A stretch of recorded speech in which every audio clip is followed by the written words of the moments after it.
ত্রয়োদশ জাতীয় সংসদ নির্বাচনের ফলাফল ঘোষণা শেষে সাতকানিয়া উপজেলার বেশ কয়েকটি ইউনিয়নত বিএনপির সমর্থক ও ইতারার বাড়িঘরত হামলা করছে বলে অভিযোগ উঠছে জামাত সমর্থকদের বিরুদ্ধে।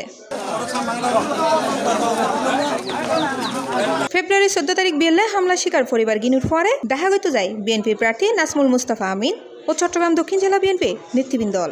আমাকে অনেক মারছে, কে কি মারছে সবাইকে দেখছি আমি। ওর নাম হচ্ছে ইউসুফ, ইসমাইল, নেজামুদ্দিন, তারপর আরো অনেকে আমি চিনি না। আমার আম্মুকে প্রচুর মারছে। আমি যখন আম্মুকে বাঁচাতে গেছিলাম ওরা আমার উপর অনেক হামলা করছে। আমি দীর্ঘদিন ধরে মুজিব ভাইয়ের নেতৃত্বে ছাত্র দলের রাজনীতি করেছি সাতকানিয়া লোহাগাড়া উপজেলা থেকে। আমি আমার নেতৃত্বাধীন আমার কোনো একটা ভুল কেউ ধরতে পারবে না। শহীদ ভাইয়ের নেতৃত্বে আমরা দীর্ঘদিন রাহেদ ভাই দ্বারা নেতৃত্বে আমরা এখানে ছিলাম। এখন আমরা আমাদের নেতার নির্দেশ হচ্ছে ভোটার ফলাফল নিয়ে আমরা সেখান থেকে আসবো। আমরা সকাল থেকে নিরাপদ ছিলাম, সবাই কারো কিছু করে নাই। এখন দ্বিতীয়ত ওরা কি করছে, ভোটার ফলাফল পাওয়ার সাথে সাথে ওরা কি আমাদের ধাওয়া দিয়ে নিয়ে এসে আমাদেরকে অস্ত্র শস্ত্র দিয়ে ধরে যাই ছত্রভঙ্গ করে আমাদের ছেলে যেখানে ভাই সেখানে পিটাইছে।